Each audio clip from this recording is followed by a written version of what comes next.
अवनी से बात करते हैं। हेलो। हेलो सर, कैसे हैं आप? बढ़िया बढ़िया जी मैम, आप बताएं कैसी हो? सर मैं भी ठीक हूँ। सर एक क्वेश्चन जी। मुझे पूछना है आपसे।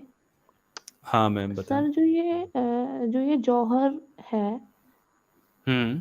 तो सर क्या मतलब जो ये हमारे इंडिया के नॉर्थ वेस्ट पार्ट में ये प्रैक्टिस होता था पहले, और हम्म। मोस्टली जैसे राजपूत घरानों में होता था।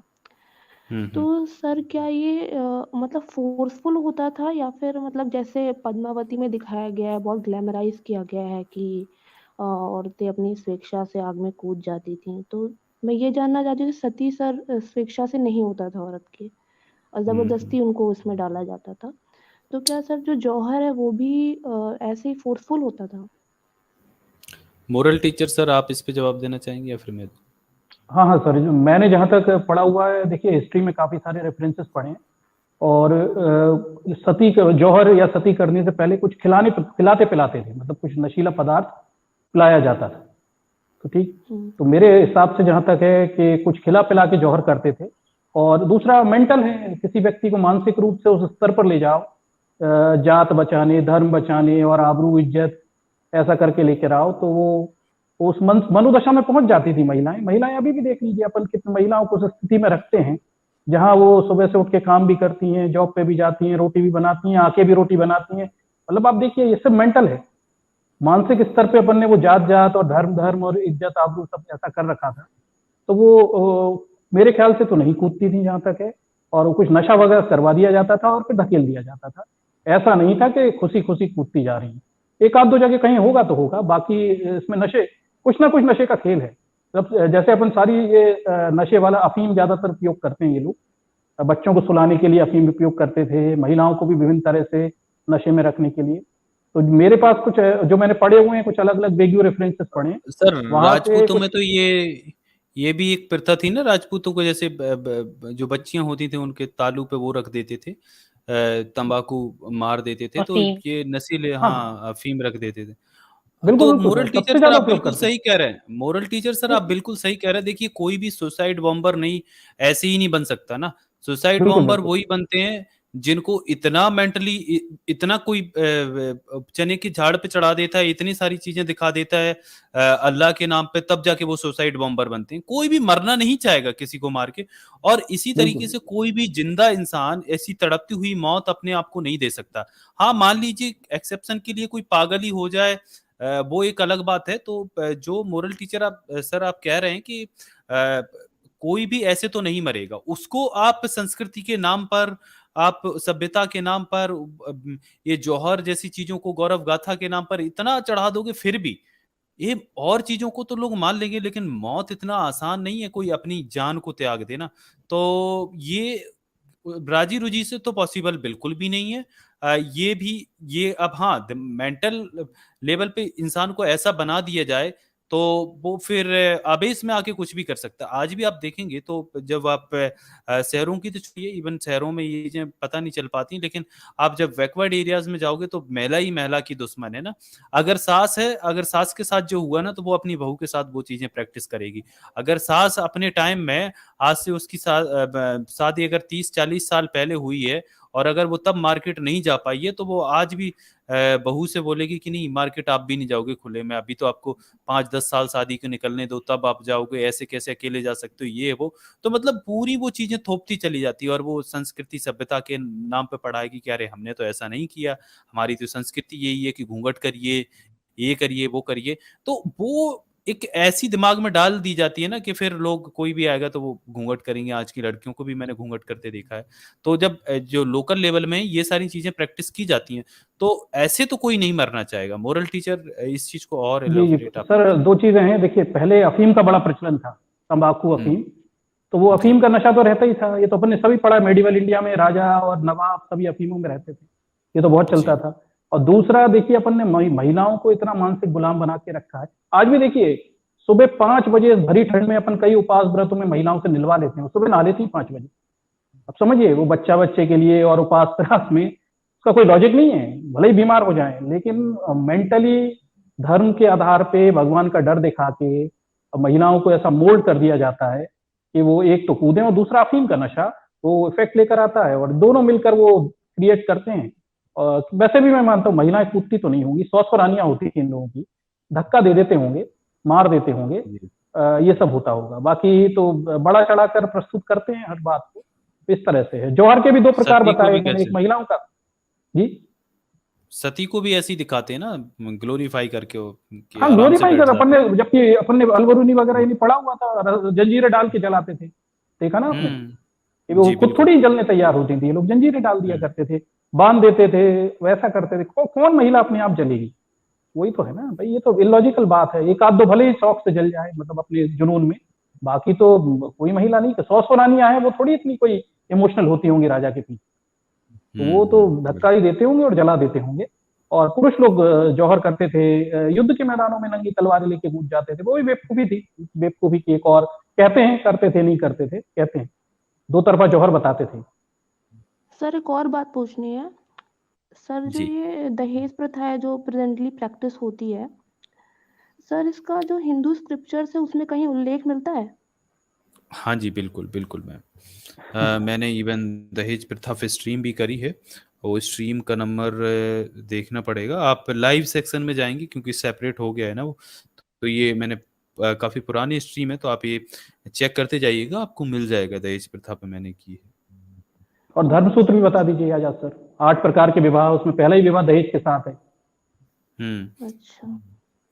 बिल्कुल, धर्म सूत्रों में 8 प्रकार के विवाहों को अनुमति दी गई है, और पहला ही विवाह जो है वो दहेज के साथ, उचित वर वधु को उचित दान दक्षिणा के साथ दिया जाए, वही पहला विवाह स्वीकार्य विवाह। तो वो तो मान्यता प्राप्त है, पहला विवाह तो सबसे मान्यता प्राप्त है। वो उसमें मेन बात वही है कि उचित दान दहेज के साथ गाय का बछड़ा और वो देकर दिया जाए, वो आर्य विवाह जो है मान्यता प्राप्त है।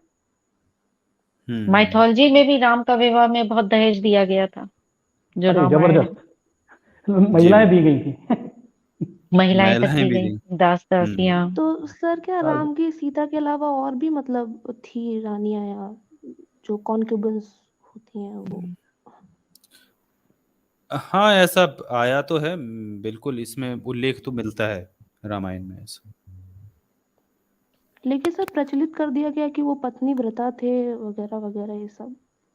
नहीं मैम, आप देखेंगे ना, ये तो आप उसमें भी आपको पता चल जाएगा ना कि पत्नी व्रता है कि नहीं है। जब ये राम जाते हैं ना, वाल्मीकि रामायण पढ़ोगे तो दशरथ खुद कहते हैं कि हमारे जो बेटे हैं वो राजमहलों का सुख भोगने वाले, वो वहां पर कैसे रह पाएंगे, उनके साथ वेश्याओं का इंतजाम किया जाए।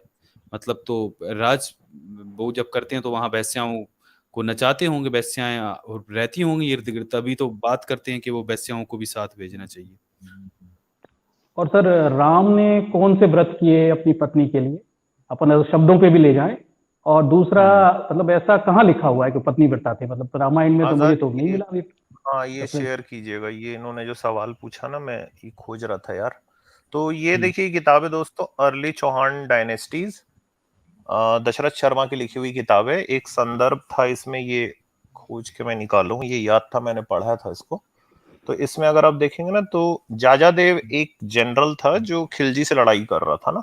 तो ये देखिए पेज नंबर 118 में, दरअसल ये किताब फेमस है एक्चुअली में, अर्ली चौहान डायनेस्टीज, दशरथ शर्मा की लिखी हुई। तो इसमें एक ये लिखा हुआ आ रहा है, आप ये देखिए कि पेज नंबर 118 में, ही पुट जाजा इन, वो जो राजा था ना हमीरा, ठीक है, तो उसने जाजा देव को, ही put Jaja in charge of the jauhar of the fair ladies of his harem, his queens, his daughters and other female relatives. मतलब उसको ये कहा कि आप जाके इनका जौहर करवाओ, ठीक है। तो जौहर जो है ये दरअसल करवाने के लिए नियुक्त किया गया था इसको। तो हमको इस रेफरेंस से ये पता चलता है कि जौहर जो है वो स्त्रियां खुद से नहीं करती थी, उन्हें करवाया जाता था। और ये एक हिस्टोरिकल रेफरेंस यहां पे हमको नजर आता है। और भी एक इसमें शायद अगले ही पेज में होना चाहिए, एक और है इसमें, मैं वो भी आपको खोज के दिखाऊंगा। जी आजाद। तो ये जो जौहर वाली बात है ना, ये दरअसल ये खुद से किया जाने वाला नहीं था, ये सेल्फ एक्ट नहीं था, ये करवाया जाता था। Okay sir. और सर एक और बात वो बोलनी है मुझे। जी जी सर मैं बहुत ज़्यादा थैंकफुल हूँ आपको कि मतलब मेरा भी धर्म छूट गया। मैं ब्राह्मण फैमिली से बिलोंग करती हूँ। आपको सुना, अमित तिवारी सर को सुनती हूँ। काफ़ी ज़्यादा इफ़ेक्ट पड़ा है और मैं भी एथियस्ट हो गई हूँ। लेकिन सर एक बात पूछनी है मुझे आपसे कि जी मैम पूछो। जैसे मैं एथियस्ट तो हो गई हूँ, लेकिन एक होता है ना, जैसे कि मन की शांति हो के लिए लोग कहते हैं कि भगवान के पास जाओ, या फिर डिप्रेस्ड हो तो भगवान के पास जाओ। कुछ ऐसी चीज़ें होती हैं जो हम किसी से कह नहीं सकते, लेकिन अकेले में भगवान को याद करते हैं तो थोड़ा जैसे मन को शांति मिल जाती है। तो अभी सर मैं खुद को बड़ा मतलब अकेला महसूस करती हूँ। मुझे लगता है कि अगर मुझे कोई प्रॉब्लम है, ऐसी चीज़ है जो मैं किसी से भी नहीं शेयर कर सकती हूँ, तो सर मैं कहाँ जाऊँ? मैं बहुत ज़्यादा मतलब लोनली फील करती हूँ इस कितना वजह दिन से। हुआ आपको? सर क्या मुझे मतलब? हुए हैं 5-6 महीने ऐसे। थोड़ा सा टाइम दो आप अपने आप को, पहली बात। दूसरी बात ये है, आप ऐसा सोचो कि झूठ का सहारा लेने से क्या मिलेगा आपको। मैंने अगर मैं ये सोचूं कि बस मैं अपना संबल बनाए रखने के लिए किसी झूठ को मान लूं, तो मैं अपनी जिंदगी पूरी झूठ में निकाल दूंगा, है ना। सच जो है वो एक बार हिट करता है, लेकिन आप ये सोचिए कि ये आने वाले वक्त में आपके लिए कितना कारगर साबित होगा। आपको याद है जब आप छोटे थे तो आपने साइकिल चलाना सीखा होगा, तो कितने बार गिर गए होगे आप। आज कई आपको बार। याद भी नहीं है, आज आप बस साइकिल पे बैठते हो और चल निकलते हो, आपकी बॉडी ने बैलेंस करना सीख लिया है। आपको वो चोट के दर्द भी याद नहीं है ना जो गिरे थे आप। लेकिन उस वक्त जब आप साइकिल देखते होगे तो आपको लगता होगा, अरे मैं ये साइकिल को, ये कैसे हो पाएगा मुझसे, ये चलेगी कैसे। ऐसा सोचिए। मैं कुछ बोलूं? अच्छा अवनी जी। मैम, जी मैम। मैम इनको एक, हाँ मैम आप तक आता हूँ अनम के मैम। इनको दहेज का भी मैं प्रमाण दिखाई देता हूँ, स्ट्रीम का पता नहीं, मैंने नहीं लाइव स्पेशल उसके लिए 16 है। हाँ लाइव 16 है स्ट्रीम। अच्छा लाइव 16 है, तो चलिए मैं यहाँ भी दिखा देता हूँ इनको, 1 मिनट। हाँ तो मैम देखिए ये जो है ना, वेदों में ही है ना दहेज का बखान, ठीक है। तो ये ऋग्वेद है, ऋग्वेद 1/109 दूसरा मंत्र है, अर्थात इंद्र और अग्नि सुना तुम साले कन्या का भाई, यानी की अपेक्षा भी अधिक और बहुविधि धन देते हो, ठीक है। ये आया है। और ये ऋग्वेद मंडल 10 सूक्त 39 का 14 मंत्र है, इसमें है, अर्थात हे अश्विनी कुमारो, दामाद को कन्या देने के समय जैसे लोग उसे वस्त्राभूषण से अलंकृत कर देते हैं, वैसे ही हमने इस स्तोत्र को अलंकृत किया है, हमारे पुत्र पौत्र सदा प्रतिष्ठित रहेंगे। अगेन ऋग्वेद ही है, ये ऋग्वेद मंडल 10 सूक्त 85 मंत्र 13, अर्थात पति ग्रह को जाते समय सूर्य ने सूर्या को जो चादर दी थी वह आगे आगे चली, मघा नक्षत्र के उदय काल में चादर यानी औपढौकन के अंग स्वरूप विदाई में ही दी गई गायों को डंडे से हाँका जाता है, और अर्जुनी अर्थात पूर्व फाल्गुनी और उत्तर फाल्गुनी नक्षत्र में उस चादर को रथ से ले जाया जाता था। देखिए ये ऋग्वेद ही है ना, अभी अथर्ववेद आता है। अथर्ववेद ये इसका मंडल 14 सूक्त 1 का 13 मंत्र है, अर्थात सविता ने सूर्या को दहेज दिया, फाल्गुनी नक्षत्र में वृषभों से रथ को खींचा जाता था और मघा नक्षत्र में उन्हें चलाया जाता था। ये आचार्य गोपाल प्रसाद अथर्ववेद खंड 2 पृष्ठ 182 तथा पेज 716 पे ये आया है ना। तो ऋग्वेद प्रथम मंडल सूक्त 125 में आता है कि राजा स्वनय ने अपनी पुत्री के विवाह के अवसर पर अपने दामाद को कछिवत को आभूषणों से अलंकृत 10 कन्याएं, 10 रथ, 4-4 के दल में चलने वाले सुदृढ़ शरीर के घोड़े, धन धातु के बर्तन, बकरियां, भेड़ें, 100 निष्क यानी कंठाभूषण, स्वर्ण मुद्रा, 1060 गौएं और 100 बैल दिए। देखें ऋग्वेद ये मंडल पहला सूक्त 125 और मंत्र पहला, और ये ऋग्वेद मंडल पहला सूक्त 126 मंत्र दूसरा तीसरा, ये सायणाभाष्य और सैनिक ऋषिकृत बृहत देवता आप चेक कर सकते हैं। तो मैम ये आपको मैंने बता दिया है, और ये बड़ा प्रेजेंटेशन है पूरा। मैंने उस स्ट्रीम आप देख लीजिए, वेद बता रहा है, स्ट्रीम नंबर 16 है। ओके जी अनामिका मैम, आप कुछ बोलना चाह रही थी? हाँ, नहीं, मैं ये बोलना चाह रही थी कि जो अवनी जी की हालत है वो शायद हर किसी की होती होगी जो इस जर्नी में जाता होगा।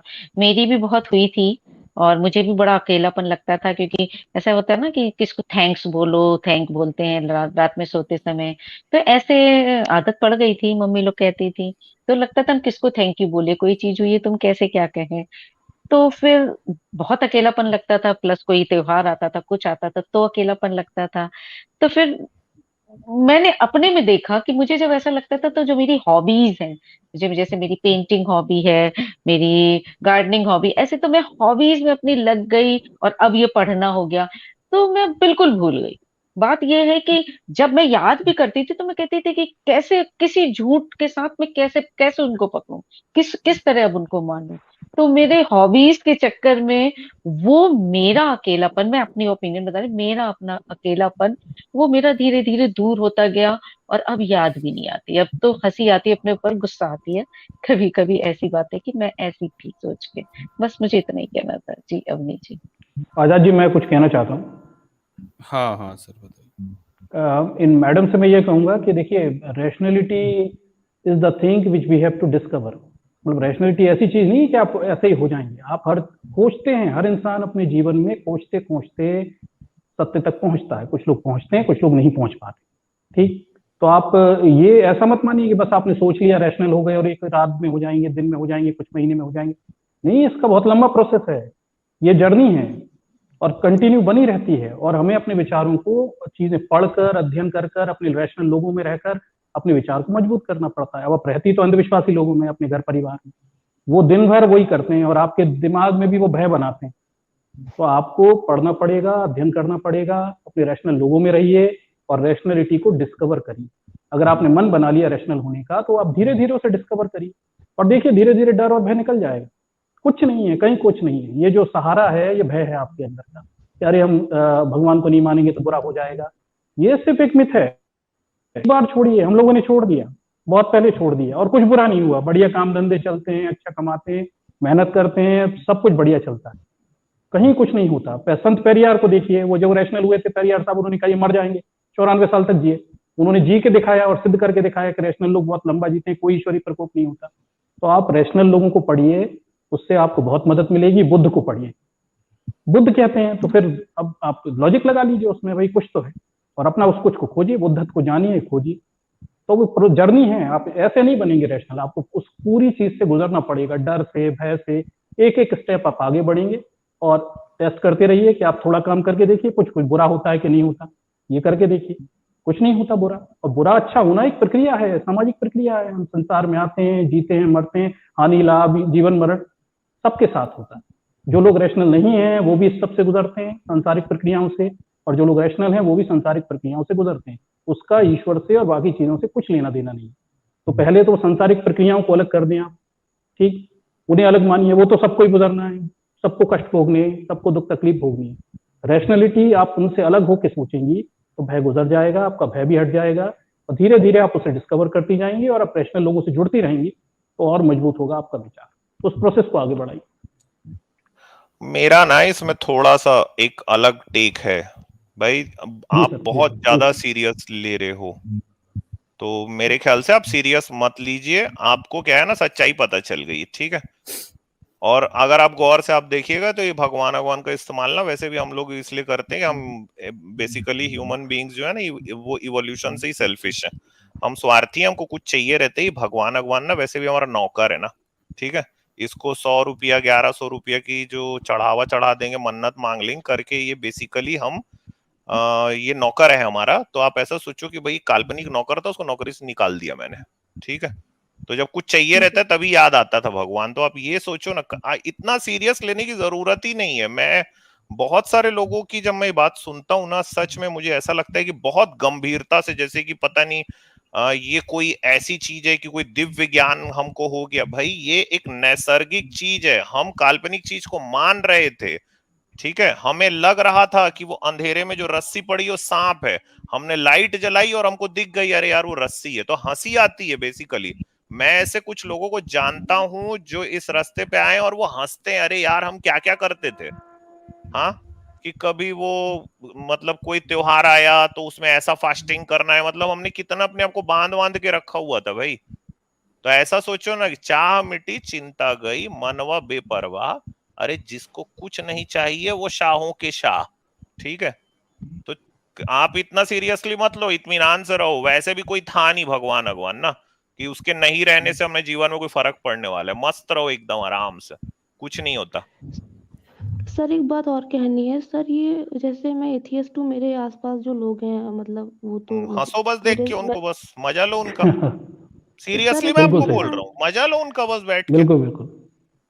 सर मैं ब्राह्मण फैमिली से, तो मेरे तो आसपास काफी ज्यादा सुपरस्टिशियस लोग हैं, और हाँ तो बस मेरे फ्रेंड्स उनको अब आप जब उनको गौर से देखोगे ना आपको हंसी आती रहेगी। अब देख लेना आप, अब आज मैंने आपको ये बात कही है ना, आपका देखना कल से जब आप उनको गौर से देखना आपको हंसी आती रहेगी कि यार ये क्या है, और मैं खुद मतलब मैंने ये किया है, ये आपको ये तुरंत ख्याल आएगा। सर, लेकिन उनसे ठीक कुछ है, बात करो, कोई सेन बात करने की कोशिश करो, समझाने नहीं की मत कोशिश करो करो आप तो उनसे, क्या जरूरत है। सेन बात आपको लगता है कि हम यहाँ पे बैठे रहते हैं हफ्ते में 3 दिन 4-4 घंटा, कोई आपको लगता है कि उस सेनिटी की बात करके गए हैं आज तक। अभी वो जातिवाद का ठीकरा एक ब्राह्मण जातिवाद एक ब्राह्मण अपने ब्राह्मण धर्म के जातिवाद का ठीकरा दूसरे के धर्म पे डाल के चला गया है यही अभी थोड़ी देर पहले। तो भाई ये तो सेनिटी की तो आप इनसे उम्मीद करो ही मत। ठीक है, और एकदम इत्मीनान से रहो, लाइट वेटेड रहो। देखो ज्यादा सोचोगे ना, जो लोग ज्यादा सोचते हैं ना उनके ही साथ ये सब होता रहता है ना। यानी ये बिल्कुल ऐसा ही है यार कि आप पहले बेवकूफ थे कि आप काल्पनिक चीज पे यकीन कर रहे थे, आपको लगा अरे यार ये तो बेवकूफी थी, आपने वो छोड़ दिया, तो इसमें क्या डिप्रेस होना भाई। ये बात मेरे को समझ में नहीं आती सीरियसली। और बहुत सीरियसनेस ना लाइफ में दिखाइए भी मत, कोई ये अच्छी चीज नहीं होती है। मस्त रहो, ठीक है। जी सर, आते रहिए और शुरू में डर यहाँ लगता है पे हमको सर। ज्वाइन करते रहिए आप। यहाँ पे जैसे आप ज्वाइन करोगे ना तो यहाँ पे जो टुन्नियों की धुलाई चलती है ना, तो वो यहाँ की जब धुलाई आप देखोगे फिर आप उसको अपने दैनिक जीवन में भी देखोगे ना, तो यहाँ से लिंक करके आपको और हंसी आएगी। आप यहाँ पे आते रहिए। ओके सर, ठीक है, थैंक ठीक है, और एकदम इत्मीनान रखिए, कुछ ऐसा नहीं है भाई। ये तो हमने ना कुछ ज्यादा ही इसको ऐसे बना लिया जैसे कोई बीमारी वारी लग जाएगी यार। सर गुजर जाता है, मुझे तेज ऐसा है, लगता गुजर है जाता है। मुझे ऐसा लगता है ये शायद डर नहीं रही हैं, अकेले पड़ गई हैं, अकेले इनको लगता है, अकेलापन लगता है हाँ हाँ कुछ। सर। अरे आप अकेले पढ़ बताइए, भी गए तो फर्क क्या पड़ता है। फर्क क्या पड़ता है, अकेले यहाँ अकेले जाना, सब चीज अकेले है। हाँ, और अपनी साथी बुक्स को बनाइए, मतलब मेरा तो फेवरेट है, फेवरेट बुक्स हैं, तो करिए कोई ना कोई वे आउट ढूंढ लीजिए। किसी को कोई एक चीज की कमी होती है, अपंग होता है, तो दूसरी उसकी शक्ति बहुत ज्यादा यहाँ वो हो आते जाती रहिए है, प्रबल चैनल हो में, जाती यहाँ है। पे टुन्नी धुलाई सेंटर खुला हुआ है, आपको मजा भी आता रहेगा, आपको खुद हाँ। एहसास हो जाएगा कुछ दिनों में। आते रहो आप बस आप यहाँ। ओके सर, ठीक है।